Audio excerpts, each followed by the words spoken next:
Malam hari ini kita dipertemukan kembali untuk kita bersama-sama belajar, dan materi malam hari ini sangat menarik karena ini akan memberikan kemudahan bagi kita ketika kita ingin belajar Alkitab, khususnya Alkitab Perjanjian Baru. Dan Pak Erikson akan menolong kita di dalam kita belajar tentang hal itu. Kita akan mengawali di dalam doa. Mohon dengan kasih Pak Muji bisa memimpin kita di dalam doa untuk mengawali pertemuan kita. Silakan Pak Muji. Ya, mari Bapak Ibu sekalian kita akan berdoa.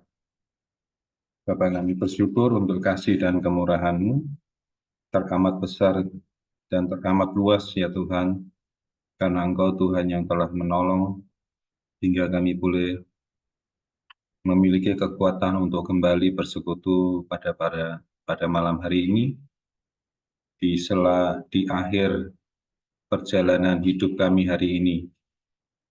Kami telah Engkau berkati dengan pekerjaan yang baik, dan biarlah Tuhan saat ini Engkau sendiri yang memberkati kami dengan pengajaran yang baru, dan Roh-Mu Tuhan yang mengurapi kami untuk bisa mengerti setiap pengetahuan, pengertian yang baru yang akan disampaikan oleh hamba-Mu Bapak Erikson. Terima kasih Tuhan, kami menyerahkan segala perangkat dan teknologi yang kami pergunakan saat ini. Biarlah semuanya menjadi sarana yang baik dan luar biasa untuk karya-Mu boleh dilanjutkan oleh kami semua yang sudah berkumpul di malam hari ini. Kami mau memulai pembelajaran kami malam hari ini di dalam nama Tuhan Yesus Kristus, Juru Selamat dan Menebus kami. Amin. Amin. Terima kasih Pak Muji. Waktu selanjutnya saya serahkan sepenuhnya kepada Bapak Evangelis Erikson Ritonga, PTH. Dipersilakan Pak Erikson. Baik, terima kasih Pak Muji, Pak Dwi. Salam Bapak Ibu, selamat malam, salam sejahtera bagi kita semua. Saya bersyukur kepada Tuhan oleh karena kasih karunia Tuhan, kita boleh ada sebagaimana ada sekarang ini, dan saya sangat bersyukur kepada Tuhan, di mana saya juga boleh diperkenankan Tuhan, boleh menjadi alat dalam tangannya. Dan saya sangat berterima kasih juga buat Bapak Peri ya sebagai pimpinan kita di DTU dan Kapruta yang memberikan kesempatan bagi saya boleh menjadi berkat bagi Bapak Ibu Saudara semua. Terima kasih buat semuanya, buat tim Kapruta Ministry, demikian semua DTU, mahasiswa DTU, Bapak Ibu. Terima kasih buat kehadiran Bapak Ibu. Ini membuat semangat bagi saya, Bapak Ibu, bagaimana saya boleh menjadi berkat bagi Bapak Ibu. Bapak Ibu, Saudara yang terkasih dalam nama Tuhan, seperti dalam pelajaran mata kuliah malam ini mengenai bahasa Yunani ya Bapak Ibu ya. Satu hal yang harus kita pahami, kita tidak harus sempurna dulu baru bisa menjadi berkat, begitu ya. Dan memang kita perlu belajar ya. Tapi salah satu cara belajar yang terbaik adalah mengajar. Begitu ya Bapak Ibu ya.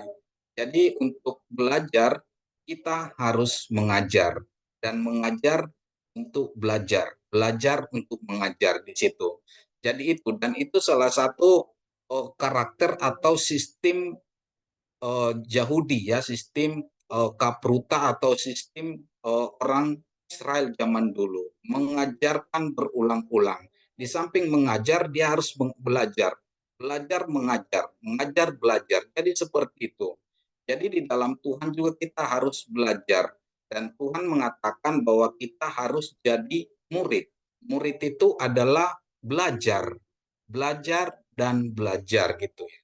Dan ketika Tuhan memerintahkan Musa untuk mengatakan satu syahadat bagi bangsa Israel, yaitu Shema Israel Adonai Elohenu Adonai Echad.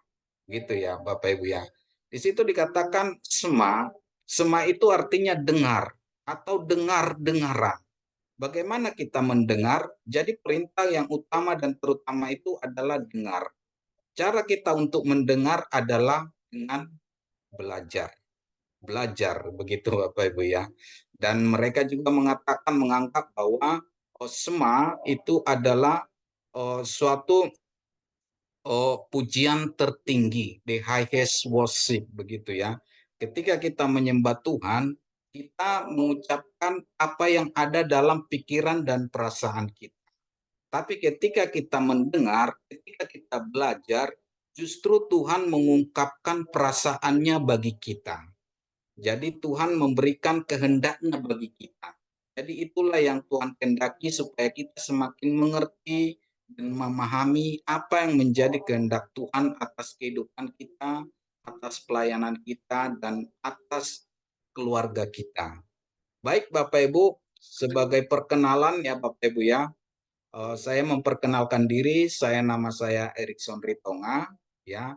Saya tinggal di Bekasi, sudah berkeluarga dan memiliki 3 anak, 2 perempuan, 1 laki-laki. Dan saya juga mungkin teman-teman juga alumni ya, ada di sini saya lihat alumni BBCO, dan saya juga salah satu alumni BBCO, ya, angkatan pertama. Demikian juga saya juga alumni Asia College of Ministry angkatan kedua, dan ketua alumninya di sini yang terhormat Bapak Muji ya, sebagai ketua kami di alumni jadi ketua kuadrat Bapak.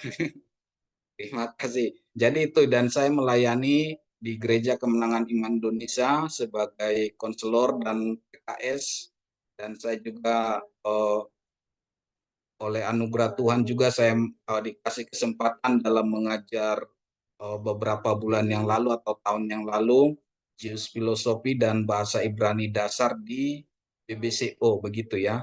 Dan saya juga sebelumnya saya mengajar di Ramdio Akademia dalam bahasa Ibrani juga, dan di Bet Shalom Institute juga saya mengajar bahasa Ibrani juga.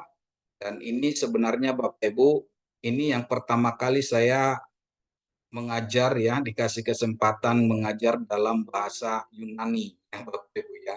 Dan Bapak Ibu memang ini satu tantangan yang berat bagi saya.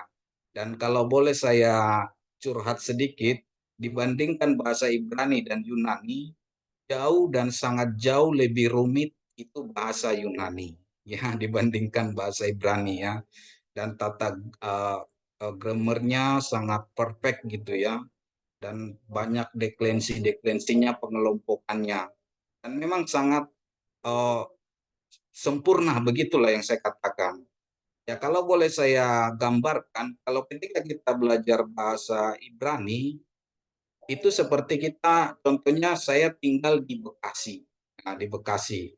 Tapi ketika kita belajar bahasa Yunani, itu saya tinggal di Bekasi, kecamatan ini, RT RW dan kelurahan, seperti itu. Jadi ketika kita mengatakan satu kata dalam bahasa Yunani, itu sudah ada di situ orangnya, waktunya, deklensinya, sama artinya dalam satu kata itu dia terdiri dari 5 bentuk gitu Bapak Ibu ya. Jadi itu sangat perfect gitu ya Bapak Ibu. Sehingga dia sangat kaya dengan kosakata ya. Dan salah satu bahasa yang paling banyak kosakatanya adalah bahasa Yunani dan bahasa Latin, begitu ya Bapak Ibu ya. Baik Bapak Ibu, saya akan izin share screen ya Bapak Ibu untuk perkenalan dalam bahasa Yunani ya Bapak Ibu ya.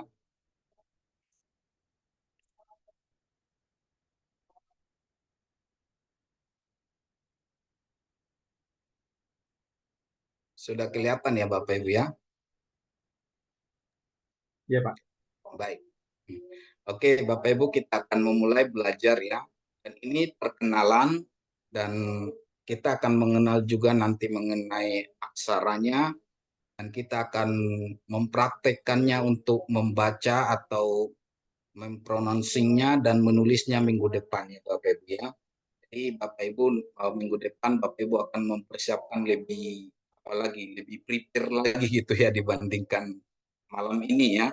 Malam ini kita akan banyak perkenalan atau ngobrol-ngobrol ya, sekedar atau secara umumnya begitu ya Bapak Ibu ya. bahasa Yunani atau yang akan kita pelajari adalah bahasa Yunani Koine ya, Koine Helleniki, merujuk kepada bentuk bahasa Yunani yang dipakai pada masa klasik ya. Artinya masa klasik itu sekitar abad ketiga sampai abad ketiga sebelum Masehi sampai abad ketiga Masehi ya. Jadi Bapak Ibu, bahasa Yunani yang kita pelajari ini adalah bahasa Yunani klasik ya. Dan sebelumnya nanti ada bahasa Yunani pertengahan seperti itu ya. Nama-nama lain dalam bahasa ini adalah bahasa Yunani Iskandaria atau Yunani Helistik, Yunani umum, atau Yunani Perjanjian Baru ya. Bahkan Yunani Koine ini tidak hanya penting bagi bangsa Yunani karena merupakan bahasa umum pertama yang juga merupakan moyang bahasa Yunani demotik, artinya bahasa Yunani sekarang yang modern ya. Namun karena pengaruh yang sangat besar bagi perkembangan kebudayaan dunia barat dan fungsi sebagai lingua franca daerah Laut Tengah. Bahasa Koine ini juga merupakan bahasa yang dipakai untuk menulis kitab Perjanjian Baru ya. Bahasa Yunani Koine ini di samping bahasa Latin merupakan sebuah bahasa penting di Kekaisaran Romawi ya, begitu ya Bapak Ibu ya. Sehingga zaman Tuhan Yesus itu ada 4 bahasa yang digunakan ya. Yang pertama itu bahasa Aramaik, terus bahasa perdagangan atau bahasa lingua francanya itu Yunani, bahasa pemerintahan itu Latin, dan bahasa liturgi Ibrani ya. Sehingga nama-nama seperti Petrus dan Paulus itu memiliki 4 ya dari terjemahan masing-masing bahasa gitu ya Bapak Ibu ya. Sejarah ya. Bahasa Yunani adalah salah satu bahasa tertua di dunia yang sudah berkembang dan digunakan ratusan bahkan ribuan tahun sebelum kekristenan. Dan bahasa ini juga salah satu merupakan bahasa sastra terbaik di antara bahasa-bahasa kuno lainnya ya. Bahasa Yunani Koine sebagai dialek umum digunakan oleh para tentara Alexander yang Agung. Ketika negara-negara Yunani bersekutu di bawah Makedonia, menaklukkan dan mengkolonisasi dunia, diketahui bahasa ini dipertuturkan dari Mesir sampai ke perbatasan India ya, di mana itu adalah kekuasaan Alexander Agung ya, the Great Alexander ya. Meski unsur-unsur bahasa Koine baru terwujud pada masa Yunani klasik akhir, periode pasca klasik Yunani ini mangkat Alexander tahun 323 sebelum Masehi, ketika budaya-budaya di bawah pemerintahan Helenistik pada giliran mempengaruhi bahasa ini ya. Periode selanjutnya yang dikenal dengan istilah bahasa Yunani pertengahan ya, ditarik muncul pada pendirian Konstantinopel oleh Konstantin I di tahun 330 Masehi ya. Pada pasca klasik ini jadi merujuk kepada diciptakannya dan perkembangan bahasa Yunani Koine yang selama keseluruhan era Helenistik dan Romawi pada sejarah Yunani sampai munculnya abad pertengahan. Ya Bapak Ibu ya.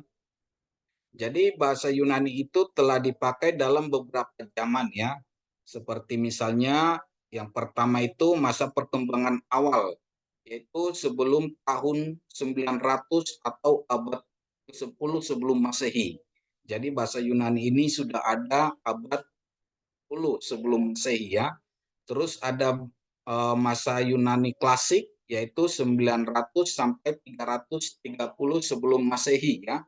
Yang mana Kan kodenya dibuat display, Pak. oh ya, sebentar ya. Lagi-lagi. Bukan. Nah, oke. Sudah ya? Oke, makasih Pak Muji. Ya, baik. Oke. Jadi masa Yunani klasik 900 sampai 330 sebelum Masehi ya. Bapak Ibu disinilah digunakan para filsuf Yunani ya, menggunakan bahasa Yunani klasik ini ya, seperti Thales ya, Pitagoras, Socrates, Aristoteles gitu ya. Mereka menggunakan bahasa ini begitu ya. Dan masa Yunani Koine ya, itu 330 sebelum Masehi sampai 330 Masehi. Ya, ini zaman Alexander Agung ya, yang mana pada zaman Alexander Agung dia menguasai seperempat dunia ya, sehingga dia menularkan atau menjadikan Yunani atau budaya Yunani ini seperti itu ya. Terus masa Bizantin ya, ini masa bapak-bapak gereja ya, tahun 330 Masehi sampai 1453 ya. Terus masa Yunani modern ya, tahun 1453 Masehi sampai sekarang ya Bapak Ibu ya. Jadi bahasa Yunani modern ini lebih disimpelkan ya. Jadi Bapak Ibu yang terkasih, yang kita belajar ini bukan bahasa Yunani modern ya, tapi bahasa Yunani Koine ya, tahun 330 sebelum Masehi sampai 330 Masehi, di mana Alkitab Perjanjian Baru yang ditulis dalam bahasa ini, begitu ya Bapak Ibu ya. Istilah Koine ya. Koine dalam bahasa Yunani artinya umum ya. Istilah ini sebelumnya juga pernah digunakan oleh beberapa ilmuwan kuno untuk merujuk ke beberapa jenis bahasa Yunani ya. Ya. Sebuah mazhab ilmu seperti Apollonius, Dioscorus, dan Aelius Herodinus menggunakan istilah koineo untuk merujuk kepada bahasa Proto-Yunani ya, sementara yang lain menggunakan istilah ini untuk merujuk sembarangan bentuk lisan bahasa Yunani yang berbeda dengan bahasa tulisannya.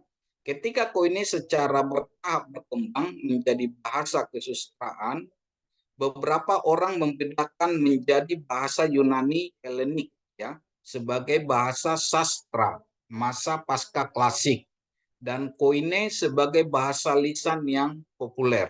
Sedangkan yang lain lebih suka menggunakan istilah dialek Iskandaria ya atau Peritis Alexandreon dialektu untuk merujuk koine. Istilah dialek Iskandaria ini sering dipakai oleh para pakar klasik ya Bapak Ibu ya. Oke, kita melanjutkan. Akar atau asal-usul dialek umum bahasa Yunani tidaklah begitu jelas sejak masa kuno. Semasa Helenistik, sebagai besar pakar mengira bahwa koine muncul karena pembauran 4 dialek utama Yunani kuno ya. Jadi mereka menganggap koine ini terbentuk dari 4 dialek ya. Nah, seperti komposisi dari 4 itu, pandangan ini didukung oleh pakar linguistik Australia pada tahun 1901 dan oleh Smer yang di bukunya Die Estehung der Koine.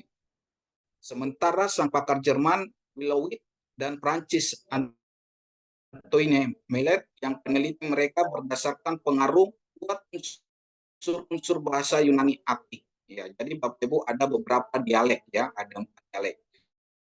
Seperti ada partikel sigma dan bukan tap atau ro sigma daripada ro ya.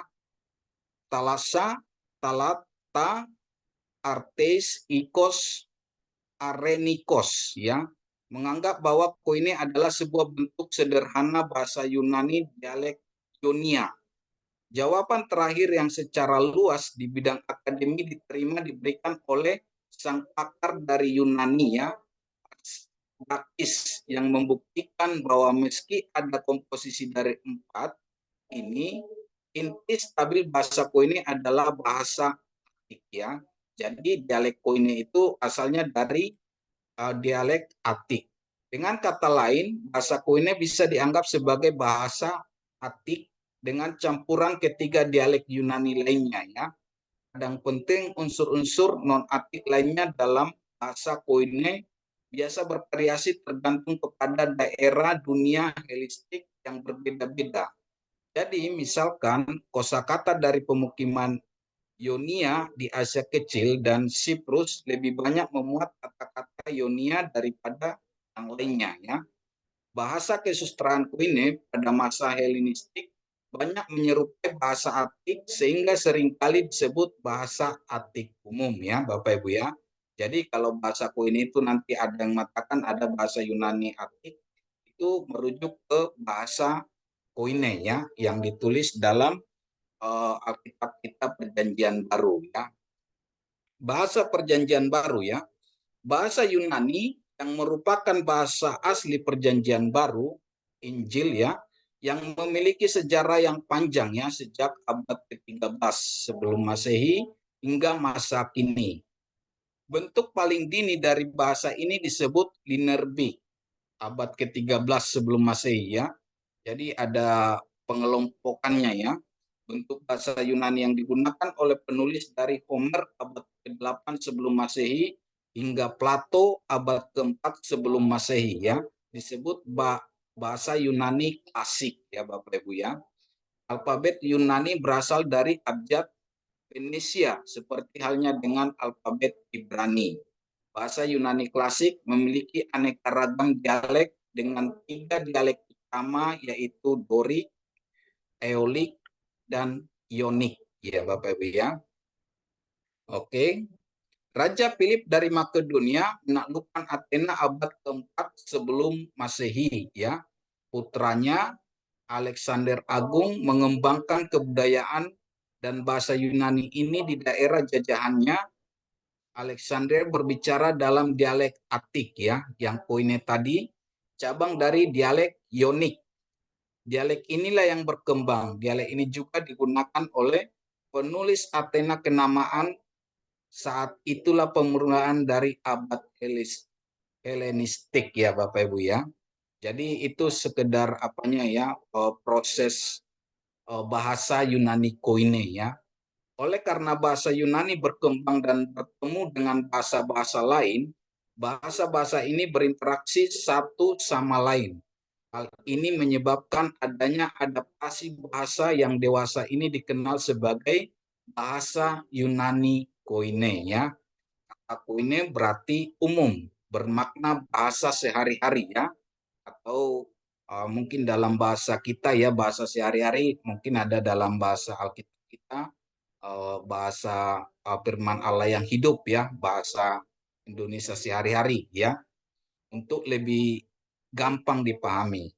Bahasa Yunani Koine adalah bentuk yang lebih sederhana daripada bahasa Yunani klasik ya, dan bahasa unsur-unsur lain yang hilang daripada Yunani klasik ya. Jadi banyak memang ada perubahan-perubahan dalam bentuk gramernya begitu ya Bapak Ibu ya. Bahasa Yunani Koine inilah digunakan dalam Septuaginta, yaitu terjemahan Tanakh Ibrani Perjanjian Lama ke dalam bahasa Yunani Perjanjian Baru dan tulisan-tulisan dari bapak-bapak gereja. Ya. Oke, cukup jelas ya Bapak Ibu ya? Kedengaran suara saya ya Bapak Ibu ya? Dengar Pak, jelas. Oh ya. Soalnya handphone saya yang satu kok kelempar gitu ya. Saya kira yang kelempar ya. Terima kasih Pak Muji ya. Oke. Pada abad ketiga sebelum era Yesus Kristus, Tanakh Ibrani atau naskah Perjanjian Lama berbahasa Ibrani, yaitu ya Tanakh itu Torah, Nepiim dan Ketubim ya begitu ya Bapak Ibu ya. Jadi Tanakh itu yang Perjanjian Lama kita itu dari Torah, tulisan Nabi dan tulisan-tulisan Kudus ya, disingkat dengan Tanakh ya. Sudah diterjemahkan ke dalam bahasa Yunani dan dikenal dengan nama Latin Septuaginta ya, Septuaginta. Ditulis dengan angka Romawi LXX atau 70 karena diterjemahkan oleh sekitar 70-an orang Yahudi berbahasa Yunani di Yunani ya. Jadi di Alexandria ya, Mesir. Septuagint atau Septuaginta dalam bahasa Ibraninya,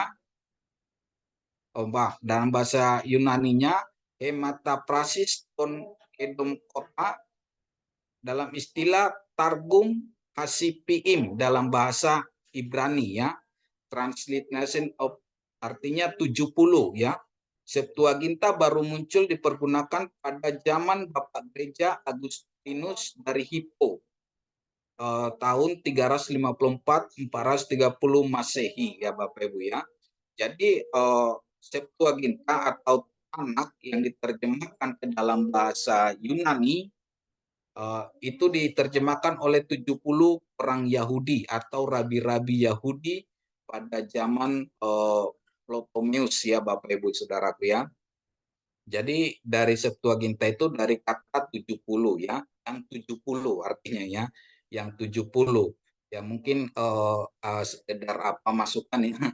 Kalau dalam bahasa dalam orang Batak kan ada marga Napitupulu gitu ya. Napitupulu itu yang 70 maksudnya. Jadi kalau ada marga Napitupulu itu sama dengan Septuaginta gitu. 70 gitu ya. Targum Hasipiim gitu ya Bapak Ibu ya. Jadi karena diterjemahkan oleh 70, tapi tepatnya dia 72 orang ya. Eksistensi Septuaginta adalah kehendak Tuhan ya. Kitab ini banyak dikutip para rasul Kristus dan menuliskannya berita Injil Kerajaan Allah dalam bahasa Yunani Perjanjian Baru ya. Apa dasar terjemahan dari Septuaginta berbahasa Yunani ini? Ya, bukankah Tanakh Ibrani adalah kitab yang sakral begitu ya Bapak Ibu ya? Karena kalau orang Yahudi ya menganggap bangsa-bangsa lain itu adalah bukan orang gitu ya, goyim gitu ya, goyim ya. Jadi mereka yang menganggap bahwa mereka sajalah yang yang dipilih Tuhan gitu ya. Jadi kalau diterjemahkan juga kita mereka ke bahasa goyim itu sangat tidak mungkin seperti itu ya. Perlu diterjemahkan ke dalam bahasa goyim ya, bahasa orang kafir non Yahudi. Tapi Bapak Ibu sekalipun demikian ada dasarnya kenapa bisa diterjemahkan dari menurut para penafsiran rabi begitu ya Bapak Ibu ya. Para rabi mengizinkan tulisan ya petilin atau tali sembayang mezuzah ditulis pada tiang pintu rumah. Selain ditulis dalam bahasa Aram, boleh ditulis dalam bahasa Yunani ya. Jadi zaman itu sudah diperkenankan menulis tepilin ya atau mezuzah itu dalam bahasa Yunani ya. Gemara bertanya bagaimana para rabi kita mengizinkan ini? Tidakkah itu tulisan sehubung dengan logeni atau mezuzot ya? Tapi dalam ulangan 6 ayat 26 menunjukkan bahwa bahasa ini bisa berubah, maka gulungan kitab Taurat dapat ditulis dalam bahasa apapun. Dan para rabi diizinkan menulis dalam bahasa Yunani juga. Sekali lagi Gemara bertanya, para rabi kita mengizinkannya secara eksplisit, para rabi mengizinkan penulisan gulungan Taurat dalam bahasa apapun ya. Dan sekalipun mereka mengizinkan ditulis dalam bahasa goyim, tapi ada dasarnya begitu ya Bapak Ibu ya. Jadi apapun yang dilakukan oleh orang Israel itu rujukannya dasarnya adalah kitab Torah begitu ya. Raja Talmi atau Yunani Mesir Ptolemy II yang memerintah tahun 283 sampai 246 sebelum Masehi mengumpulkan 72 orang bijak Yahudi ya. Jadi artinya orang-orang yang terpandang yang memiliki kemampuan ya dan menampung mereka di 72 rumah ya. Dan dia tidak mengungkapkan kepada mereka untuk tujuan apa dia mengumpulkan mereka. Raja Talmi mengunjungi mereka masing-masing dan berkata kepada mereka, tuliskanlah untukku Taurat Musa, guru kalian, dan lainnya pada satu terjemahan ya. Jadi Bapak Ibu Saudaraku, Raja Talmi ini memerintahkan ke-72 rabi yang terpandang itu untuk menerjemahkan. Dan mereka itu dipisahkan gitu ya, enggak bersatu. Jadi dipisahkan satu-satu, satu rumah, satu orang begitu ya. Maka guru-guru Yahudi itu secara mandiri membuat terjemahan bahasa Yunani dari pembacaan literal teks di 13 tempat untuk menghindari kesalahpahaman yang akan menghasilkan oleh terjemahan. Supaya jangan ada kesalahan interpretasi dari konsep dan pengajaran, seperti disebutkan di atas, terjemahan ini dikenal sebagai Septuaginta atau dalam bahasa Ibraninya Targum Hasim, ya, atau artinya itu 70, ya. Terjemahan 70, ya Bapak Ibu, ya. Jadi seperti itulah sejarah Septuaginta kita, ya. Alkitab Perjanjian Lama yang ditulis dalam bahasa Yunani, ya Bapak Ibu, ya. Jadi Alkitab Tanakh ini pertama kali diterjemahkan ke bahasa asing, yaitu adalah bahasa Yunani. Begitu ya Bapak Ibu, ya. Mishnah mengutip dikatakan oleh Rabban Simon ben Gamaliel, bahkan sehubungan dengan gulungan kitab Torah, para pemimpin Yahudi mengizinkan kitab suci mereka ditulis hanya dalam bahasa Yunani, ya. Rabbi Abahu mengatakan bahwa Rabbi Yohanan berkata halakah sesuai dengan pendapat Rabban Simon ben Gamaliel, dan Rabbi Yohanan berkata, apa alasan pendapat Rabban Simon ben Gamaliel? Ia mendasarkan pendapatnya pada kiasan dalam Torah seperti yang dinyatakan dalam Kejadian 9 ayat 27, ya Bapak Ibu, ya. Jadi itu kitab Tanakh ditulis ke bahasa Yunani, dasarnya dalam Kejadian 9 ayat 27 ini, gitu ya Bapak Ibu, ya. Allah meluaskan kiranya tempat kediaman Yafet, dan hendaklah ia tinggal dalam kemah-kemah Sem, menunjukkan bahwa bahasa dari Yafet akan ada di kemah-kemah Sem, ya. Bahasa Yunani yang merupakan identitas bangsa Yunani dan salah satu keturunan Yafet juga akan berfungsi sebagai bahasa suci di kemah Sem tempat Torah dipelajari, Bapak Ibu, ya. Jadi inilah dasarnya mereka mengizinkan atau Rabban mengizinkan tanah itu diterjemahkan ke dalam bahasa Yunani, ya. Jadi Bapak Ibu, seperti tadi yang saya katakan, orang Yahudi itu dalam satu mengambil keputusan atau tindakan atau hukum itu selalu berdasarkan dengan kitab Torah. Jadi segala sesuatu itu dasarnya kitab Torah, begitu ya Bapak Ibu, ya. Oke. Gemara bertanya, dapatkah dikatakan bahwa bahasa Gomer Magog berfungsi sebagai bahasa suci? Karena mereka juga adalah keturunan Yafet, ya. Kejadian 10 ayat 2. Gemara menjawab bahwa kata Rabi Hiyar Baraba ini adalah alasan seperti ada tertulis Allah akan memperluas Yafet, ya. Yang ini menarik, nama Yafet, ya. Yafet, ya, artinya itu dia membuka dari akar kata atau sores dari kata patah, ya. P, tap, he, ya. Kata tersebut secara etimologi mirip dengan istilah Ibrani untuk kecantikan, yopi, ya Bapak Ibu, ya. Maaf Bapak Ibu, ini tulisannya agak berantakan, ya, ketika saya ke Canva jadi berubah begitu, ya. Oke, nggak apa-apa ya Bapak Ibu, ya. Maka ayat ini mengajarkan Aini Teima Diktip Yapet Elohim Le Yapa Yap Yutu Sel Yapet Yehel Be Ohel Sem, ya, menjadi bagi kita keindahan literatur Yapet. Oleh Allah kecantikan Yapet akan ada di kemah Sem, dan dalam bahasa Yunani adalah bahasa yang paling indah, yopi, ya, atau cantik dari bahasa keturunan Yapet, ya. Jadi Yapet itu terhubung dengan kata cantik, ya, begitu ya Bapak Ibu, ya. Jadi itu sebabnya bahasa Yunani ini sebenarnya indah dan cantik, ya.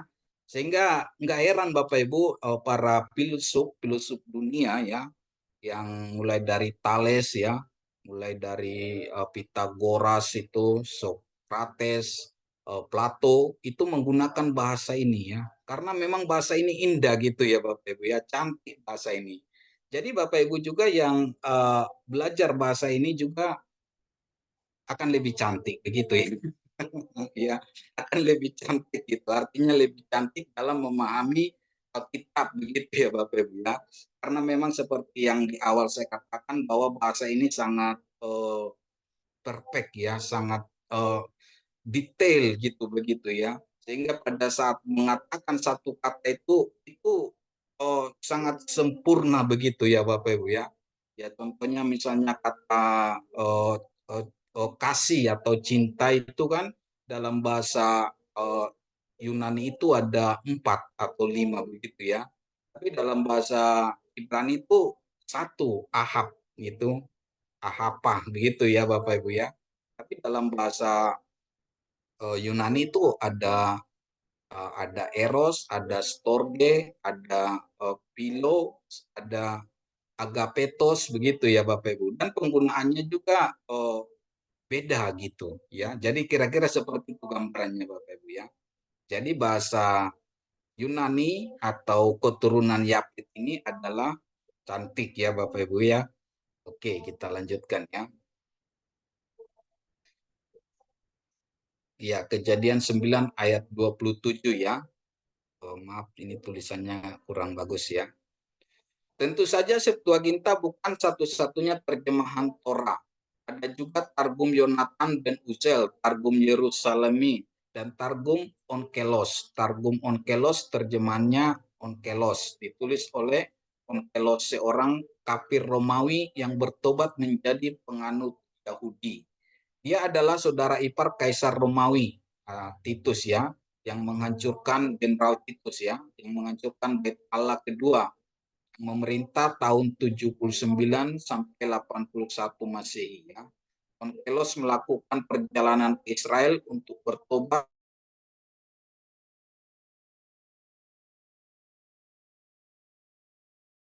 Yahudi ya, Rabi Eliezer Hagadol dan Rabi Yehosua ben Hananiah pada akhir periode Bait Suci kedua.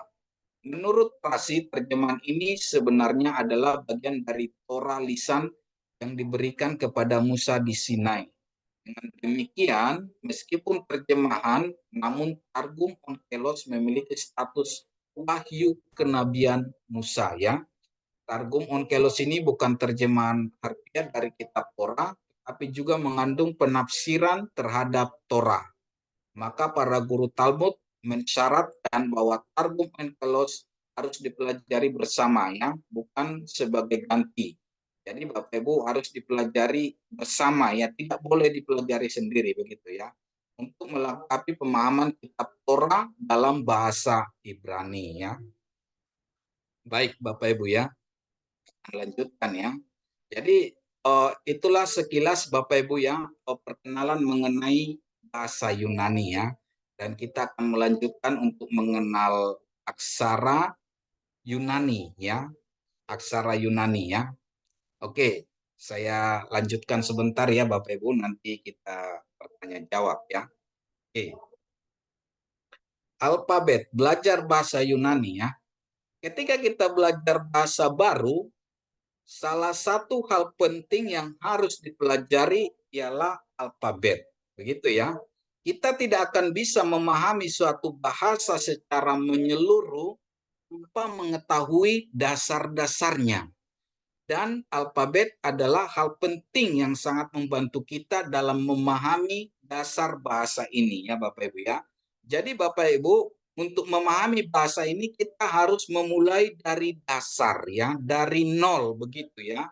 Nah, jangan sampai kita kan banyak teman-teman itu ketika belajar bahasa ini ya, bahasa Ibrani atau bahasa Yunani langsung ke tafsir begitu ya. Pingin cepat-cepat ke tafsir, ke instannya. Padahal dasarnya tidak ada. Itu nanti sangat tamang atau tidak baik begitu ya. Tapi ketika kita mendasari ini, awalnya ini kita memahami dasar. Kalau kita sudah memahami dasarnya ini nanti, kita juga bisa nanti belajar mandiri atau belajar sendiri atau belajar ke lebih lagi gitu ya. Tapi dengan catatan kita memahami dasar-dasarnya juga gitu ya. Artinya Bapak Ibu nanti dalam bahasa ini kita dalam dalam melihat kamus juga kita akan paham gitu ya. Jangan sampai kita melihat kamus juga tidak paham atau tidak memahami alfabetnya begitu ya. Oke.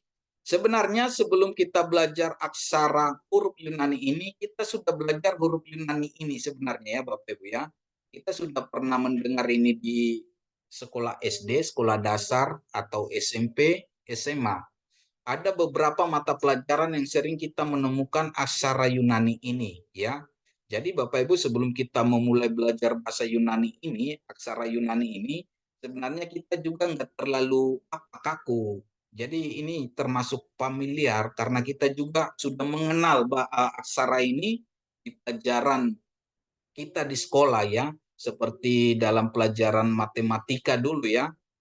Dan sains banyak menggunakan huruf alfabet Yunani sebagai simbol. Misalnya sangat yang terkenal yaitu pi ya, pi. Pi itu jari-jari ya, 3,14 atau 22/7 gitu ya. Terus sigma ya, yaitu berarti jumlah. Terus ada delta, itu perubahan. Dan masih banyak lagi Bapak Ibu ya. Dan ilmu astronot juga menggunakan kode-kode ini ya. Misalnya alpha untuk memberikan bintang yang terbesar ya Bapak Ibu ya. Oke, ini saya perkecil dulu nggak begitu kelihatan ya. Bentar.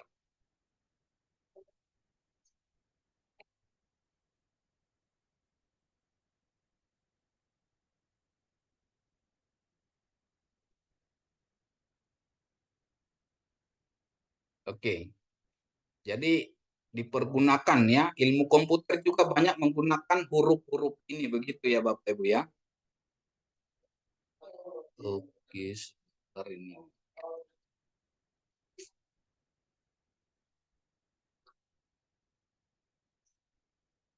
Terlalu besar ya, Mas. Sebentar Bapak Ibu ya.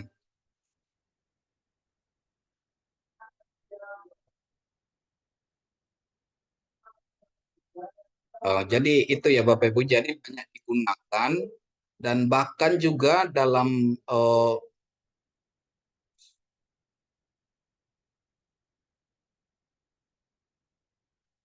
Bapak Ibu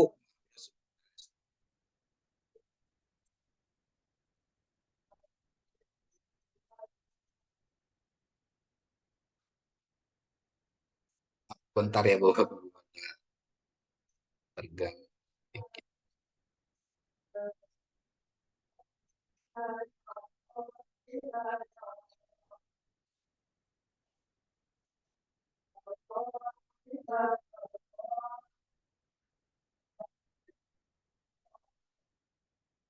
Sudah kelihatan ya Bapak Ibu ya.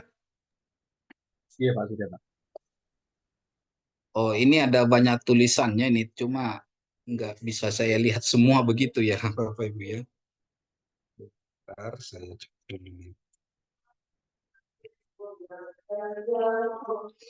Oke, kita lanjutkan saja ya Bapak Ibu ya. Alfabet ya. Jadi Bapak Ibu ketika kita mempelajari alfabet ini sebenarnya itu tidak asing bagi kita karena kita sudah mendengar dalam pelajaran-pelajaran kita sebelumnya begitu ya. Seperti dalam matematika gitu ya. Bahkan Bapak Ibu sebenarnya Indonesia, kata Indonesia itu juga itu asalnya dari bahasa Yunani begitu ya, dari bahasa Yunani. Sebentar ya Bapak Ibu ya.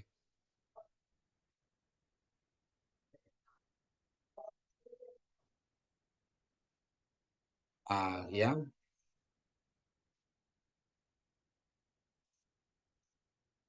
Iya, di sini ada sedikit kelewatan yang ini ya Bapak Ibu ya. Jadi nama Indonesia itu berasal dari bahasa Yunani ya, yang terdiri dari dua kata ya. Indos yang berarti Hindia dan kata Nesos ya, Nesos yang berarti pulau-pulau atau kepulauan. Maka Indonesia itu berarti kepulauan India ya Bapak Ibu ya. Jadi Bapak Ibu zaman dulu itu Asia itu dikenal dengan hanya 3 negara gitu ya. Yang pertama itu negara India. India itu termasuklah Indonesia ya, Indonesia kepulauan sehingga dinamakan Indos, Indos Nesos ya, atau asalnya dari kata Indos Nesos ya, itulah Indonesia ya. Jadi ada tiga Asia itu orang Barat itu atau orang Eropa itu memahami Asia itu hanya tiga negara. Yang pertama itu India, yang kedua itu Cina, dan yang ketiga itu Arab gitu ya. Jadi belum ada Indonesia, Filipina belum begitu ya Bapak Ibu ya. Jadi mereka menganggap Indonesia ini adalah bagian dari India. Jadi kepulauan India gitu ya. Jadi sehingga Indonesia ini asal katanya itu dari dua kata Indos dan Mesos ya, di mana Indos itu India, Mesos itu adalah kepulauan atau kepulauan India ya Bapak Ibu ya. Jadi itu keunggulan bahasa Yunani ini ya. Ternyata Indonesia ini juga bagian dari bahasa itu begitu ya Bapak Ibu ya. Baik, kita lanjutkan ya. Bahasa Yunani memiliki 24 aksara ya. Jadi 24 saja ya. Sebenarnya masih ada huruf-huruf lain tetapi tidak digunakan lagi sebelum periode klasik ya. Tapi zaman klasik itu ada ya. Tapi sekarang kita tidak belajar kenapa? Karena perjanjian baru Yunani ditulis huruf kapital dan tanpa tanda baca atau huruf yang dikenal itu yang 24 ya. Jadi Bapak Ibu Saudaraku yang terkasih, zaman dulu ya tulisannya itu tidak ada spasi, tidak ada koma, tidak ada itu akutnya, penekanannya gitu ya, sirkumfleks gitu misalnya tidak ada. Jadi dulu itu zaman dulu itu penulisannya itu sambung terus gitu ya. Jadi kalau dulu seperti inilah tulisannya itu dulu ya. Seperti inilah tulisannya dulu zaman dulu itu. Ini gimana membacanya ini ya? Ya, huruf kecil dikembangkan setelah akhir abad pertama Masehi ya. Dan frasa pertama Yohanes 1 ayat 1 disalin itu seperti ini ya Bapak Ibu ya. NRK en ologos gitu ya. Ya kita nggak bisa mengerti nih begitu ya. Jadi disambung. Tapi oleh karena perkembangannya berubah ya. Jadi ada spasi dan ditulis dalam huruf kecil ya. Jadi dulunya itu huruf besar semua ya. NRK en pologos begitu ya Bapak Ibu ya. Oke, kita lanjut ya Bapak. Oke, baik Bapak Ibu sebelum kita melanjut ke pengenalan aksaranya, saya stop share. Mungkin ada pertanyaan dalam penjelasan yang barusan. Saya kembalikan ke Pak Moderator, Pak Dwi. Ya, Silakan. terima kasih. Ya, terima kasih Pak Erikson. Menarik ya Bapak Ibu untuk belajar bahasa Yunani dan memang dari saya kita memahami apa dulu gitu ya. Baru nanti kita akan lebih mudah untuk memahaminya. Bapak Ibu silahkan kalau ada yang ingin bertanya atau memberikan tanggapan terhadap apa yang disampaikan oleh Pak Erikson, dipersilahkan bisa raise hand supaya bisa diatur lalu lintas tanya jawabnya. Silakan Bapak Ibu kalau ada yang ingin bertanya.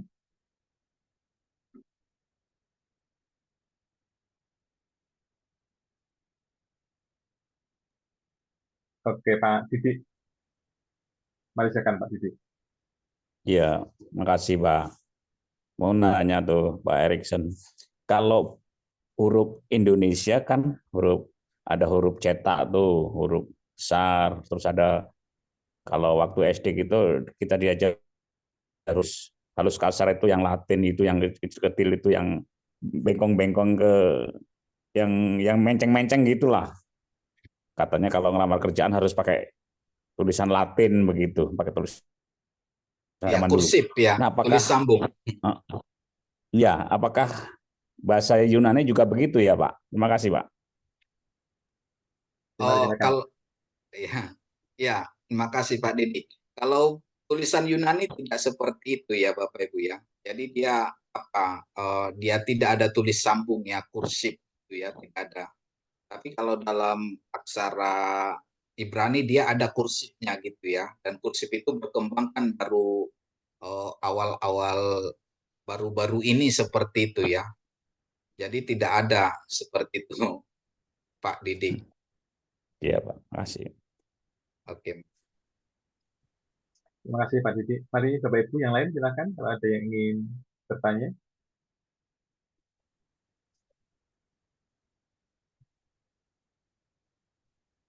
Oke, Ibu Nelly, silakan. Selamat malam Pak Erikson. Selamat malam, Kalau yang mana apa ya? wajahnya mana Ibu Nelly? Kok nggak ada?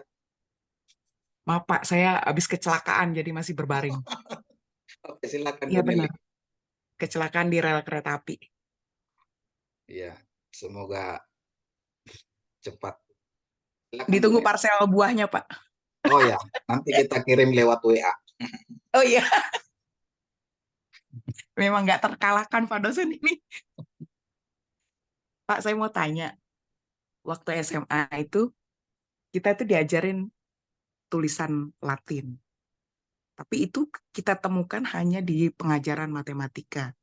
Seperti alfa, lambda, sigma, seperti itu kan. Yunani, Nah, Yunani ya, Bu, bukan Latin. Yunani kan? Iya, Yunani. Betul ya?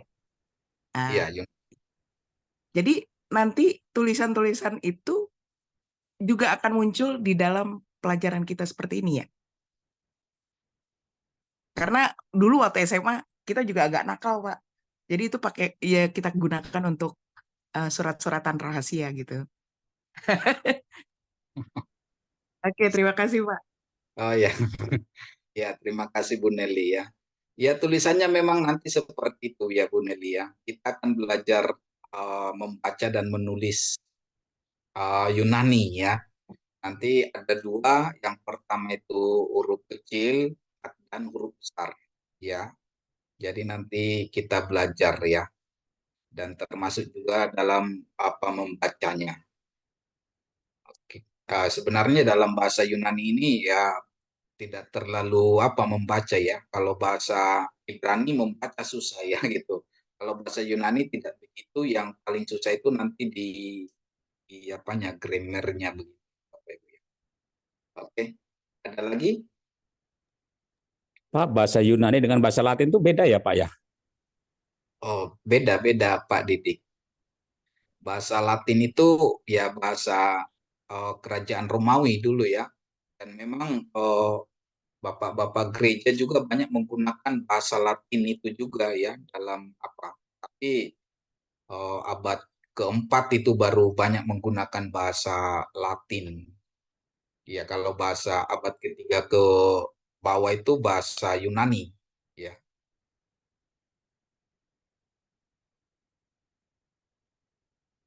Oke, Pak, makasih, Pak. Pak Muji, silakan. Erikson tadi yang huruf kecil itu kalau nggak salah sebutannya minuskul ya, huruf minuskul. Benar ya Pak? Betul, betul, betul Pak. Nah, Betul, kalau yang betul. huruf besar tuh nama sebutannya apa Pak? Aksial. Oh, aksial. Ya, Aksial dan minuskul. Oke. ya betul. Nah, mungkin tadi kan ada sejarah-sejarahnya ya. Klasik tahun sekian, kemudian koine tahun sekian. Itu kenapa terjadi potongan-potongan sejarah seperti itu, Pak? Dari klasik, koine, kemudian Bizantium, kemudian yang lainnya, yang modern. Itu pertanyaan pertama. Yang kedua, sekarang di Yunani sana saat ini, itu koine itu apakah masih digunakan, ataukah hanya berupa istilahnya apa ya, buku sejarah atau pengetahuan bahwa dulu ada Yunani koine gitu. Demikian Pak pertanyaan saya. Oke, terima kasih Pak. Jadi perubahan-perubahan itu dari klasik ya ke zaman apa tadi koine, itu ada perubahannya karena budaya, ada percampuran budaya dan percampuran dialek tadi ya. Jadi sehingga terbentuk tadi apa koine itu dari percampuran 4 dialek yang kita ada, Atik, Yotik gitu, seperti itu ya Pak Muji ya. Jadi itu perubahan percampuran ya, percampuran budaya. Dan yang kedua juga bahasa itu adalah berkembang, bertumbuh gitu ya, seperti bahasa Indonesia. Dulu kita dari bahasa Melayu, bahasa Indonesia, sekarang ada bahasa Indonesia zaman now gitu ya. Gitu ya. Jadi ada pertumbuhannya. Ya kadang saya berpikir gini juga gitu, kenapa Tuhan itu mematikan bahasa Ibrani itu sampai ribuan tahun gitu ya. kenapa Tuhan pelihara diamkan itu gitu. Ya bisa saya pahami. Kalau mungkin dikembangkan ada banyak perubahan gitu ya. Tapi Ibrani itu enggak dimatikan gitu, didiamkan, dimati surikan gitu ya. Ternyata untuk memelihara kata-kata itu, kata-kata Torah itu ya. Ya mungkin itulah yang saya dapatkan ini pendapat pribadi ya Pak Muji ya. Terus yang kedua tadi pertanyaannya mengenai apa ya Pak? Saya lupa. Yang saat ini kan Yunaninya sudah Oh Yunani ya, modern kan, oh jadi ya. Yunani modern ya. Sekarang modern ya, Yunani modern ya. Ya memang untuk koine ini tidak digunakan lagi ya Pak Muji. Yang digunakan Yunani modern ya. Jadi ada banyak perubahan ya. Kalau di dalam Yunani koine itu kan ada eh, apa deklensi ada 5 deklensi gitu ya. Ada itu datif, akusatif, ada namanya genetif, vokatif gitu ya. Kalau yang Yunani sekarang itu hanya tiga deklensi saja digunakan gitu. Dan memang juga pertumbuhan bahasa itu juga kan banyak. Jadi banyak juga kosakata yang dimasukkan. Tapi yang sebenar-benarnya asal muasal bahasa di Eropa itu dari Yunani ya. Karena banyak bahasa Inggris juga menyerap dari bahasa Yunani. Seperti itu ya. Jadi yang kita pelajari bukan bahasa modern, tapi yang kita pelajari nanti bahasa Koine yang mana yang menulis bahasa Alkitab kita Perjanjian Baru. Begitu ya. berarti kalau nanti kita belajar Yunani ini terus kalau pergi ke Yunani sana belum tentu bisa ngomong ya Pak? Kalau bisa juga, cuma nanti yang modern agak berbeda mungkin ya. Ya Oh, mungkin seperti kita bahasa tahun 65, 1965 dengan bahasa sekarang itu kan ada perbedaan, cuma ada persamaan. Ya contohnya lah kita belajar bahasa Indonesia dengan bahasa Malaysia, itu kan ada perubahan, tapi kita paham gitu. Tuh. Ini jadi nanti kalau Pak Muji nanti ke Yunani berbahasa Koine, mereka bilang ini nenek moyang saya nih bahasa Yunani Koine. oke Pak. Terima kasih Pak. Terima kasih Oke. Pak Muji. Oke, makasih Pak Muji. Pak Ferry, ada yang ingin disampaikan? Silakan Pak Iya, Ferry. terima kasih. Mau bertanya Pak dosen, kita kan mengerti bahwa bahasa Ibrani itu kan penuh dengan makna. Satu kata dia punya eh, soresnya kemana-mana. Pertanyaan saya kan Yunani ini yang kita pelajari itu kan nanti kan bahasa Yunani Koine, di mana Septuaginta itu kan diambil dari teks Masoret itu ya. Eh, nah, dari teks Masoret itu, pertanyaan saya sederhana sih. Bahasa Yunani dari Koine ini, apakah sudah memiliki makna yang dituju dari Masoret itu menjadi justru terjemahan yang mempersempit daripada teks itu, atau dari Yunaninya sendiri juga mempunyai layer-layer yang sama seperti bahasa Ibrani, Pak, memiliki apa ya, kayak cabang ke kanan dan ke kiri sesuai dengan eh, kata-kata yang diambil dari Masoret itu. Terima kasih, Pak Dosen. Baik, makasih Pak Ferry. Pertanyaan yang amat bagus dan sulit dijawab. Gitu. Oke. Eh, Memang dalam apa ini kan jadi seperti ini. Yang menerjemahkan ini adalah rabi-rabi. Rabi-rabi yang terpilih. Ya, dan saya percaya dan kita percaya rabi-rabi itu tidak sembarangan menerjemahkannya. Terus yang kedua mengenai sores, memang dalam bahasa Yunani itu ada namanya stem gitu ya, soresnya atau stem. Tapi memang bahasa Yunani itu memiliki paradigmanya nanti, historinya paradigmanya gitu.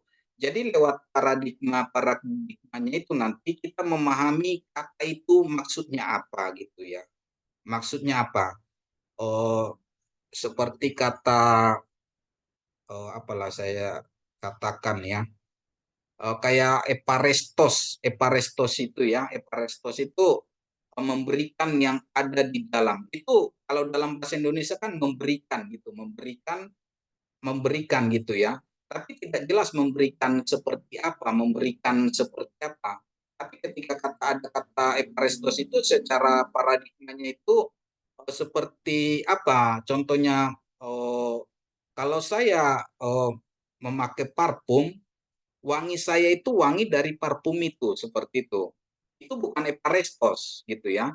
Eparestos itu ketika seperti bunga mawar, dia mengeluarkan wangi, itulah namanya eparestos. Apa yang ada dalam diri dia itulah yang dipersembahkan gitu ya. Yang di Roma 12 ayat 1, persembahkanlah hidupmu gitu ya, sebagai persembahan yang hidup dan berkenan. Itu kata eparestos itu. Jadi kita mempersembahkan, ketika ada kata eparestos itu mempersembahkan apa yang ada dalam diri kita, bukan yang di luar dari diri kita gitu. Jadi apa yang ada pada kita. Jadi itu seperti itu kira-kira paradigmanya. Terus kalau untuk masalah apakah ada pengembangannya gitu, seperti itu ya. Tapi kalau kita memang mendalami, memang masing-masing sangat melengkapi gitu ya. Bahasa Ibrani dengan Yunani ini sangat melengkapi gitu ya. Ketika kita mengapakan perjanjian baru, eh, itu lebih cocok memang bahasa Yunani. Tapi sekalipun dengan bahasa Yunani, dengan catatan yang menulis itu adalah orang Ibrani, artinya mereka memiliki paradigma, mindset, dan budaya sana menggunakan bahasa ini gitu ya. Jadi ketika kita juga menerjemahkan, memahami bahasa Yunani itu, kita juga harus kembali ke budaya penulisnya gitu. Jadi kita harus memahami juga Semitik gitu ya, Semitiknya.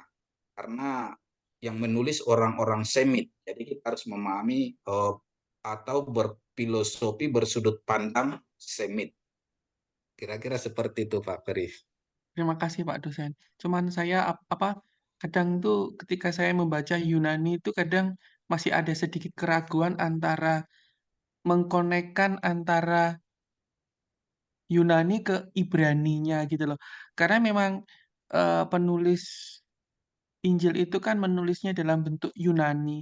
Nah, apakah bentuk Ibrani jadi kan kayak dibolak-balik kembali gitu loh maksud saya Pak. Jadi dari teks Masoret kan itu kan dilempar ke Yunani, lalu kita membaca Yunani mengembalikan lagi ke bentuk Ibraninya yang katakanlah dibiarkan Tuhan terdiam mati sampai sekian ribu tahun. Jadi kan itu kayak kita kayak mengembalikan lagi, wah ini yang mana ini yang Ibraninya ini yang mana nih? Nah, pertanyaan saya apakah memang bisa terkonek dengan sempurna antara Yunani dikembalikan lagi ke Ibrani gitu. Maksud saya. Terima kasih Pak Dosen. Oh, kalau itu bisa, tapi orang yang menerjemahkan itu orang Semit, bukan kita, bukan orang Goyim gitu ya. Artinya orang Semitik, ya. Jadi mereka yang menerjemahkan, orang Semitik yang menerjemahkan Tanakh ke Yunani, seharusnya yang mengembalikan Yunani ke Tanakh ke Ibrani itu harus mereka juga gitu ya, bukan kita gitu. Karena mereka memiliki sudut pandang atau mindsetnya tersendiri, beda dengan kita. Kalau kita nanti menerjemahkan, kita memakai bahas atau pola pikir kita gitu. Jadi harus dikembalikan. Tapi kalau memang saya percaya kalau mereka yang menerjemahkan itu ke Masoret itu dari apa Septuaginta ke Masoret itu kan ketika diperifikasi dengan gulungan Laut Mati itu kan tidak terlalu jauh apanya atau kesalahannya gitu. Hanya kesalahannya karena orang Yahudi aja tidak mengakui Mesias itu saja. Tapi kalau untuk semuanya kan tidak menyimpang banyak begitu kan Pak Ferry ya. Hanya itu saja sih gitu ya. Siap, makasih Pak petunjuknya memang benar. Lainnya di teks apa Laut Mati itu ya. Terima Iya, kasih Pak. iya. Oke. Pak Erikson, ini ada pertanyaan dari Bu Nelly lagi di chatroom. Apakah bahasa Yunani Koine saat ini menjadi bahasa internasional?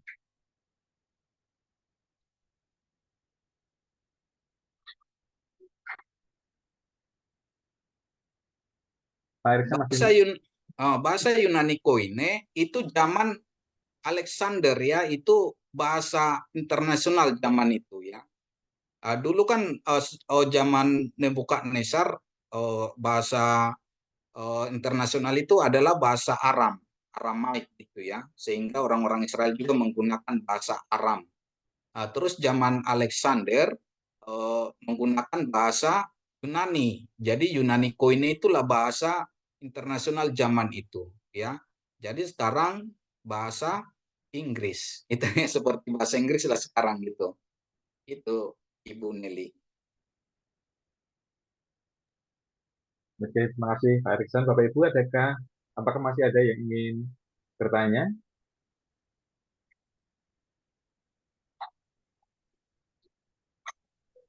Satu lagi boleh Pak dosen?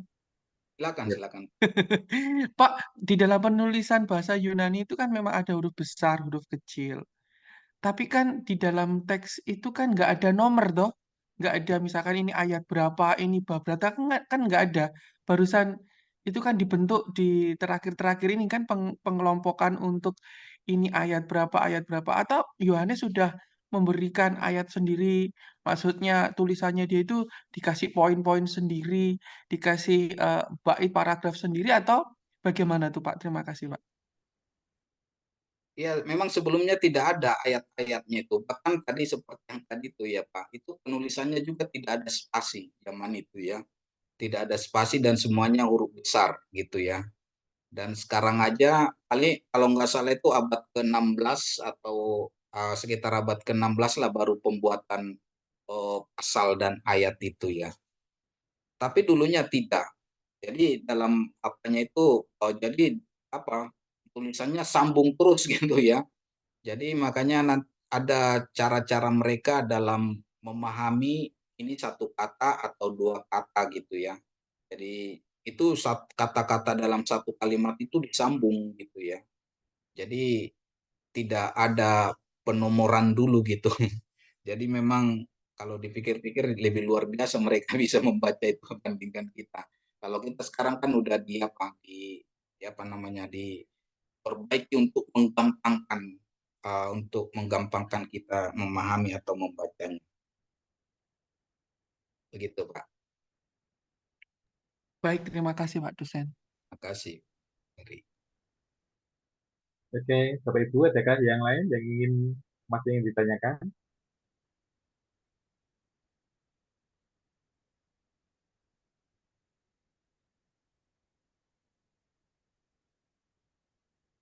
Kayaknya sudah tidak ada Pak Erikson. Mungkin masih. Baik, tidak ada lagi ya. Oke, kita Menunggu. lanjutkan. Kira-kira berapa menit lagi, Pak Dwi?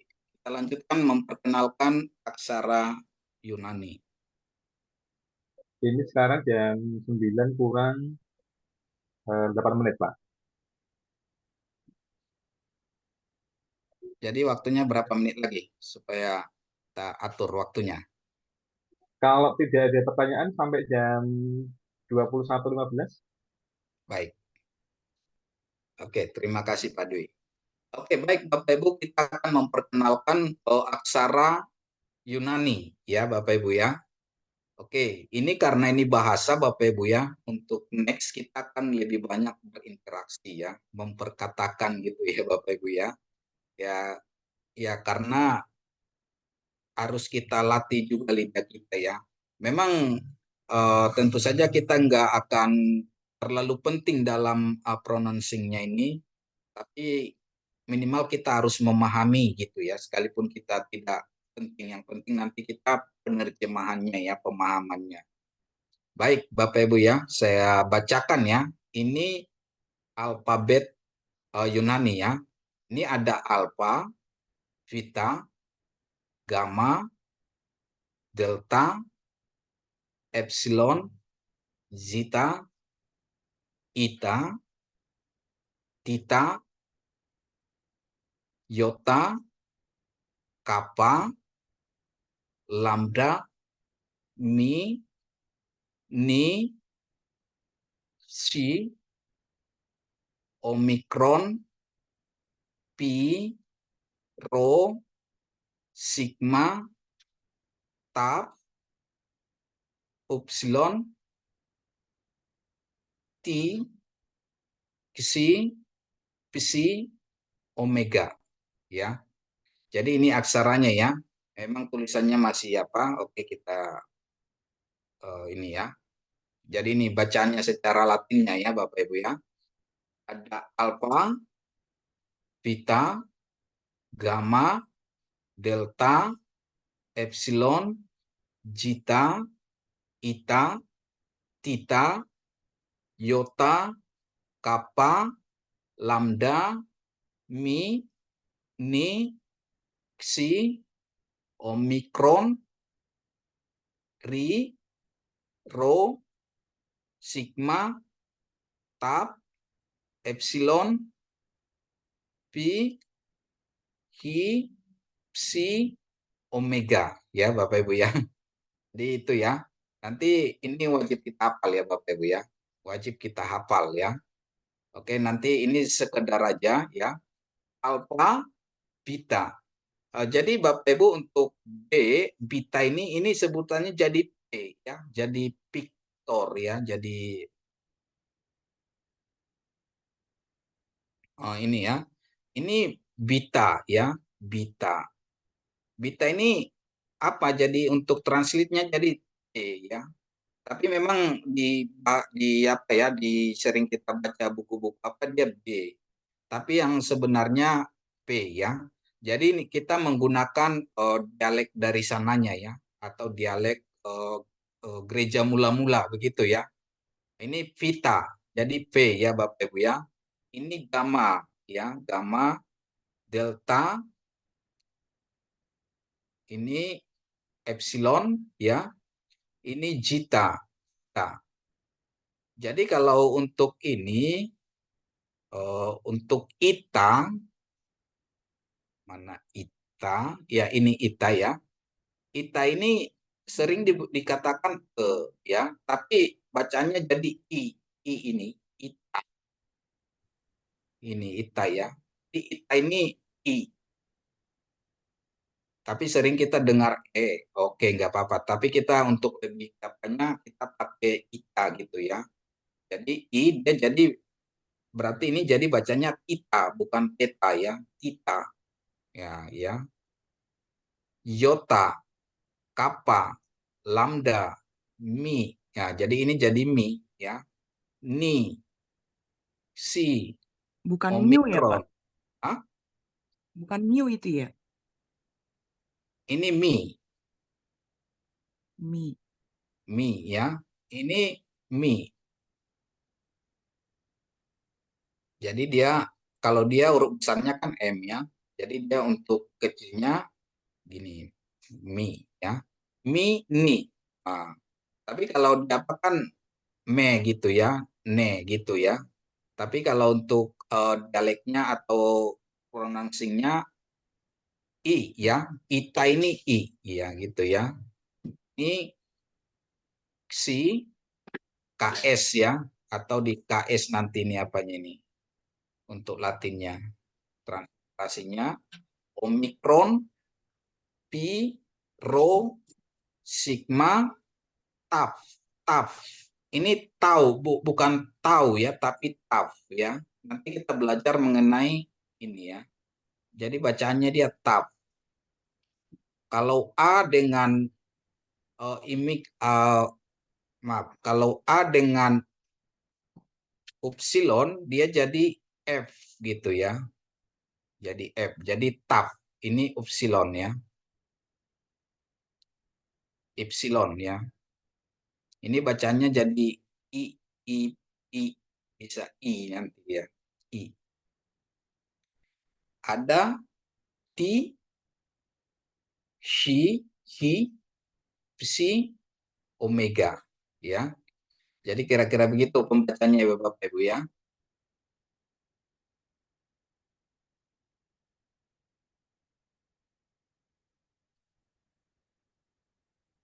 Ini ya pembacaan secara Latin alpha, beta, gamma, delta, epsilon, zeta, eta, theta, iota, kappa, lambda, mi, ni, xi, omikron, pi, rho, sigma, taf, epsilon, phi, hi, psi, omega. Jadi kalau untuk kayak X ini dia jadi KH ya, dia jadi nanti jadi KH atau H. Seperti itu ya. Jadi jangan sampai apa jadi kalau X itu ini X ini ya. X kalau untuk transliterasinya nanti KS atau X gitu ya. Nah, ini kalau seperti tadi epsilon ini kalau dia dengan A dia jadi F ya.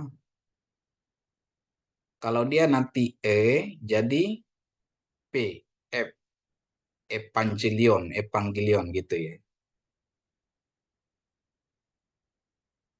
Oke, kita ulang ya Bapak Ibu ya.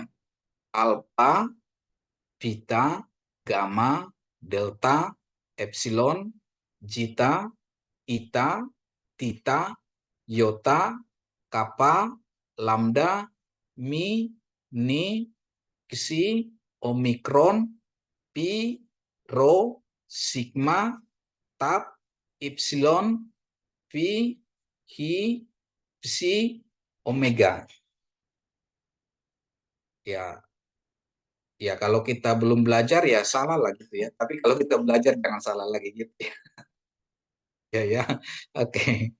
Jadi memang itu ya Bapak Ibu ya. Jadi pengucapannya nanti seperti itu kita menggunakan dialek sananya begitu ya. Kalau misalnya kalau Ibrani kan ada 2 dialek ya, Askenazi dan Sephardic ya. Nah, yang kita pelajarin kan Sephardic ya, kan Askenazi. Tapi yang sering di buku-buku teologi menggunakan dialek Askenazi gitu ya. Tapi kalau kita belajar secara dari apanya, dari aslinya kita menggunakan dialek Sephardic gitu ya. Jadi kita juga dalam bahasa Yunani juga kita akan belajar menggunakan dialek sananya gitu ya, bukan dialek baratnya, tapi dialek timurnya atau gereja mula-mula seperti itu ya Bapak Ibu. Oke, kita ulang ya Bapak Ibu ya, supaya terbiasa. Nanti besok supaya lebih tidak kaget lagi ya. Ini ya. Alfa, beta, gamma, delta, epsilon, zeta, eta, theta, iota, kappa, lambda, mi, ni, si, KS ya ini. KS, Xi, omikron, pi, rho, sigma, taf, epsilon,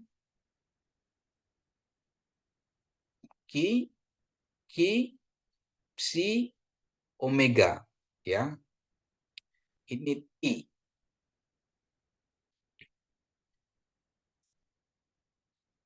Oh, psi, PS ya. Oke, kita ulangin. Alpha, beta, gamma, delta, epsilon, zeta, eta, theta, iota, kappa, lambda, mi, ni, xi, omikron, pi, rho, sigma, taf, epsilon, i, xi, ki, hi, psi, omega. Ya. Oke, kita langsung ke sini ya Bapak Ibu ya. Untuk alfa seperti A ya Bapak Ibu ya. Jadi A ya penggunaannya, transliterasinya untuk Latin A.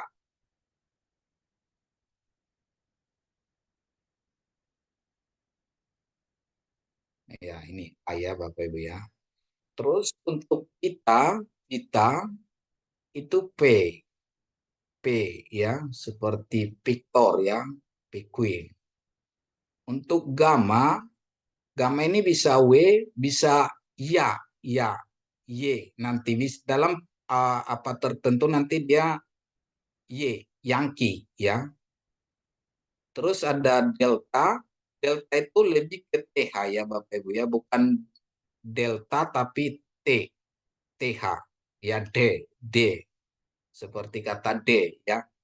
Jadi itu delta gitu ya. Delta itu ya. Terus ada ya epsilon untuk ya biasa. Untuk zeta Z ya. Tapi dia nanti bisa S, tapi jadi nanti dia seperti sojo ya. Sojo itu jadi DS atau DZ ya. Jadi dia nanti di tengah dia bisa ini delta Z ya. Pengapaannya gitu ya. Nah, alfa, beta, oke. Ini perkenalan saja ya. Nanti minggu depan kita belajar membaca satu-satu dan ya Bapak Ibu ya.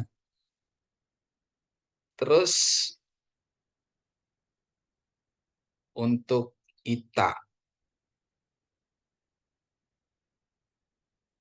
Oke.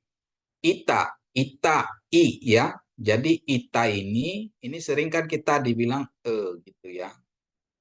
Gitu ya, tapi kita pakai ITA. ITA itu seperti I dalam Latin ya. Terus tita itu TH ya. Thanks seperti kata thanks ya. Terus iota I seperti biasa ya. Terus K ya, K biasa ya. Lambda ya L ya. Let mi ya seperti M biasa ya. Oke, kita hapus.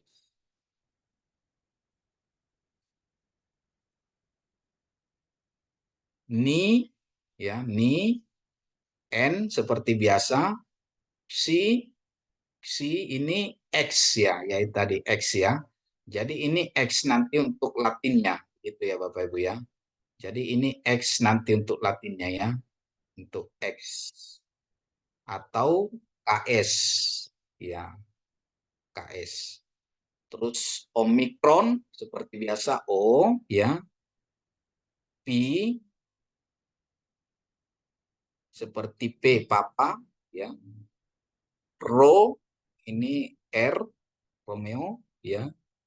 Sigma S ya. Jadi kalau untuk sigma ada namanya sigma ya. Sigma yang di belakang dan sigma yang di awal dan di tengah. Jadi kalau dia nanti di belakang dia penulisannya seperti ini nanti ya, sigmanya. Tapi kalau dia di awal, di tengah dia seperti ini. Untuk huruf besar ya. Nah, ini. Nah, untuk di awal. Tapi untuk di akhir dia nanti pakai seperti ini ya. Sigma akhir ya.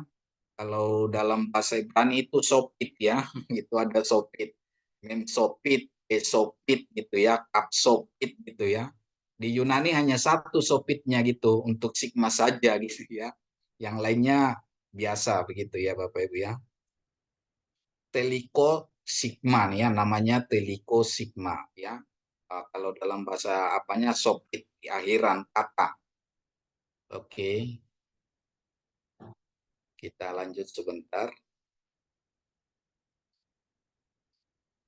Oke, ini terakhir. Tap ya, tap. Ya, tap ya. Ini tap. Bacanya dia tap ya Bapak Ibu ya. Tap ya. Jadi alfa dengan epsilon dia jadi F gitu ya. Tap seperti T ya. Terus epsilon, ini epsilon dia I ya. I. Ada V ya. P F seperti F atau PH ya. PH sering diapa dia PH. Filosofi ya. Itu ya, F ya. ada hi, ini KH atau he ya. H ya. H atau KH juga disering. Terus ada psi, ada pseudo ya. Kalau ini kan ini jadi F dia ini. F pseudo, bacanya pseudo. Psi. Terus omega ya. Jadi Bapak Ibu dalam pembacaan kita ini untuk vokalnya paling banyak I ya. Bapak Ibu perhatian banyak I ya. Yang paling banyak I, I, I, I ya. Ada beberapa I, kalau nggak salah 5 ya. Nanti Bapak Ibu ya. Nanti kita hitung sama-sama ya. Jadi banyak I, ada ita gitu, ada ipsilon, ada tita, di ita, ipsilon, ya ya. Oke, kita hapus.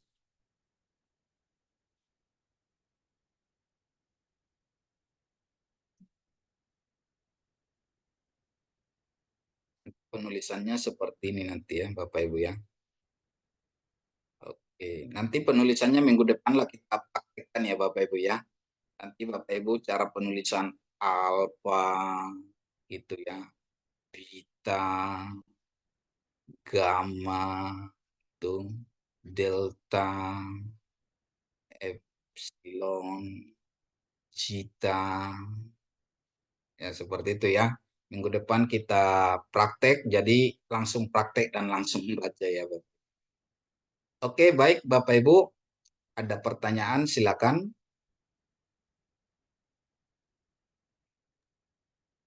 Baik Bapak Ibu, adakah yang ingin bertanya lebih lanjut tentang apa yang disampaikan oleh Pak Erikson? Silahkan Bapak Ibu. Atau sudah mulai bingung? Karena sudah mulai membaca. Mulai kacau Pak Didi. Sudah mulai ngantuk berat. Nggak ngantuk ini Pak, bingung Pak. Aduh. Tapi menarik ini ada beberapa yang ingin bertanya. Mari silakan. Silakan. Mas Boleh Fakri, tanya silakan. lagi nih, Pak. Pak Fakri dulu, Bu Nelly ya. Oh iya. Iya, Silakan. terima kasih Pak dosen sama para. Iya, jadi bingung kayak tadi siapa yang share tadi. Maksudnya ini dari apa? Bacanya pelafalannya memang dari Yunaninya ya Pak. Iya Pak. Soalnya kayak saya juga pernah baca sih, makanya agak-agak bingung juga. Kayak ipsilon itu dulunya saya diajarkan upsilon gitu. Ita dulunya diajarkan eta. jadi agak-agak bingung, tapi terima kasih. Makasih itu aja Pak. Oke. Anu Ada Pak dosen, nanti dikasih PowerPoint-nya. Jadi teman-teman bisa ini apa namanya? Iya, nanti teman-teman bisa di grup dapat PowerPoint-nya. Terima kasih. baik Pak.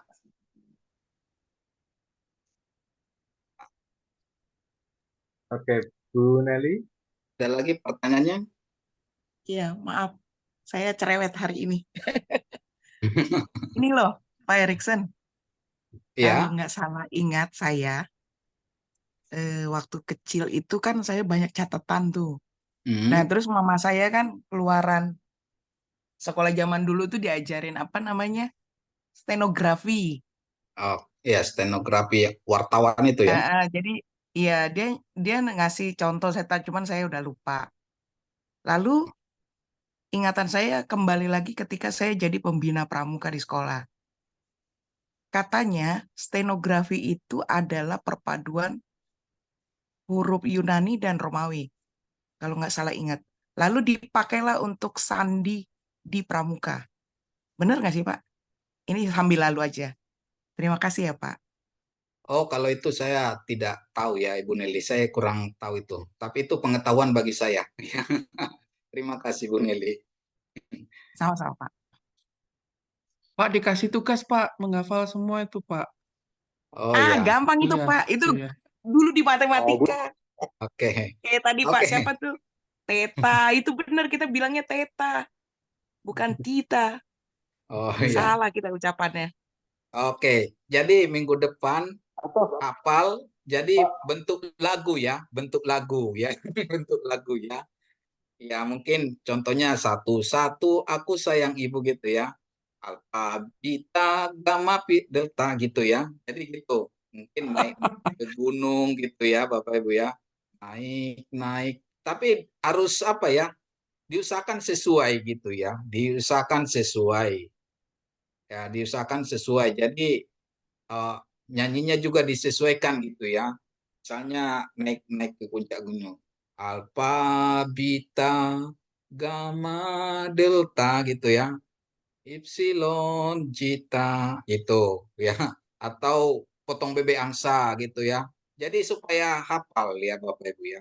Potong bebek angsa gitu ya. Alpha, beta, gamma, delta, epsilon, zeta gitu ya. Jadi nanti kalau minggu depan satu-satu nyanyi. Iya Pak, nggak takut Pak. Saya nanti pakai Iya. nadanya Jonathan Ogden. Nanti yang bisa minggu depan saya kasih kado buku dah.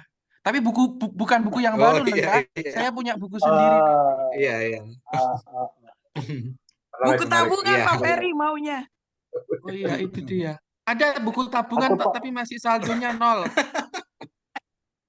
Aku tahu.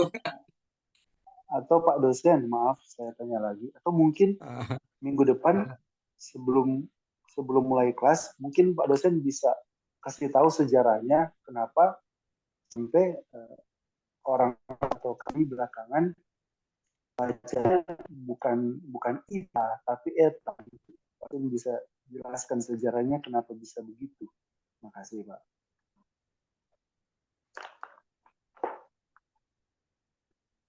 Iya, iya, terima kasih Pak Pari. Suaranya agak putus-putus, tapi memang itu Oh, karena yang mengajarkan itu kan dari apa ya Bapak Ibu, dari Barat ya. Artinya teologi Barat ya, teologi dari Barat. Jadi pakainya jadi seperti itu. Tapi kalau kita ke Timur itu beda. Memang ada perbedaan dari asalnya kan. Di Yunani itu kan pusatnya gereja mula-mula ya. Dulunya di Bizantin gitu ya. Jadi pakainya dialek-dialek di sana. Jadi ketika ada di apa di Barat, khususnya Roma, Roma Katolik ya, jadi menggunakan ya tanda kutip dialek sana seperti itu ya. Ya seperti dalam bahasa oh, Ibrani dialek Askenazi itu kan dialek di apa Eropa. Dialek Sephardic itu di Israel tanah perjanjian yang seperti itu Ari ya. oh ya, makasih Pak. Makasih.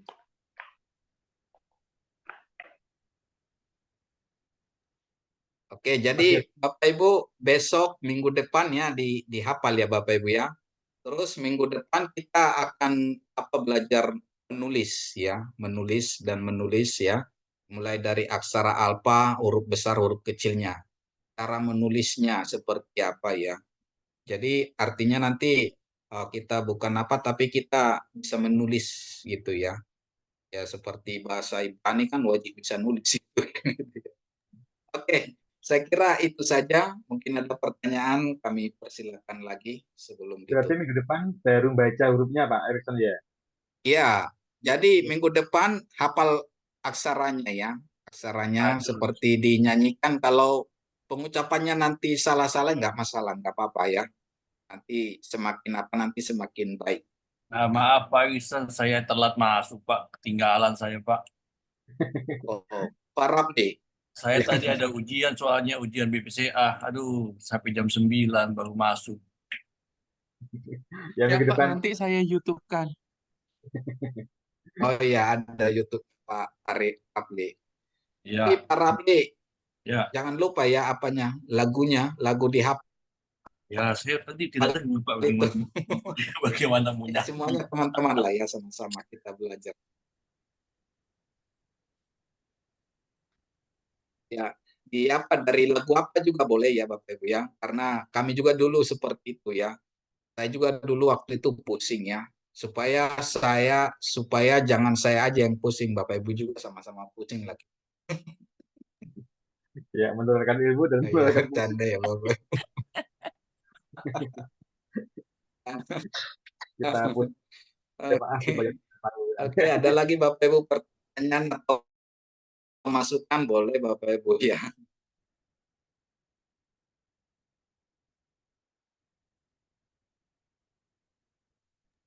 Mari Bapak Ibu masih ada kan yang ingin disampaikan? Mumpung pusingnya baru mulai ya, jadi bisa disampaikan pertanyaan. Oke, kalau nggak ada kita ulang sekali lagi ya Bapak Ibu ya. Ya, ini alfa, beta, gamma, Gamma, delta, epsilon, delta, epsilon, zeta, zeta, ta, theta, ta, iota, iota, kappa, kappa, lambda, mi, ni, xi, omikron, pi, rho, sigma, tau, epsilon, psi, xi, psi, omega. Ya. Atau ada yang mau praktek langsung? Silakan, siapa yang mau praktek? Mari Bapak Ibu, siapa yang ingin Kalau ada yang mencoba? praktek ya, nggak apa-apa. Salah juga nggak masalah ya. Oh, Ibu Ya, Nelly, silakan Bu Nelly. Kalau Ya, praktik sekarang, Coba ya Pak. ya silakan Bu. Alpha, beta, apa ini? Gamma, Gamma, delta, epsilon ya Pak. ya epsilon, Epsilon, zeta, eta, theta, iota, theta, ya, theta, kappa, lambda, mi,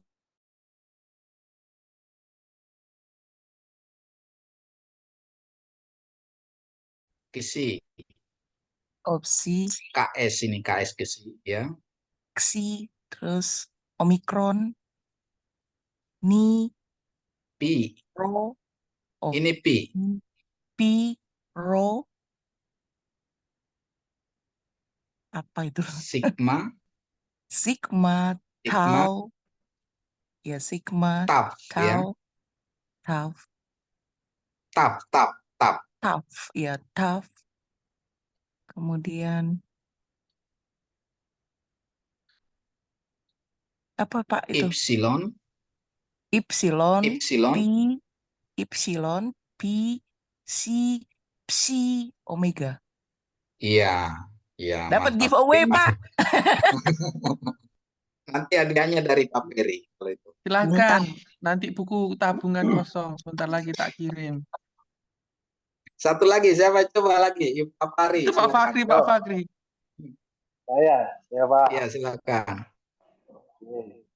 Alfa, beta,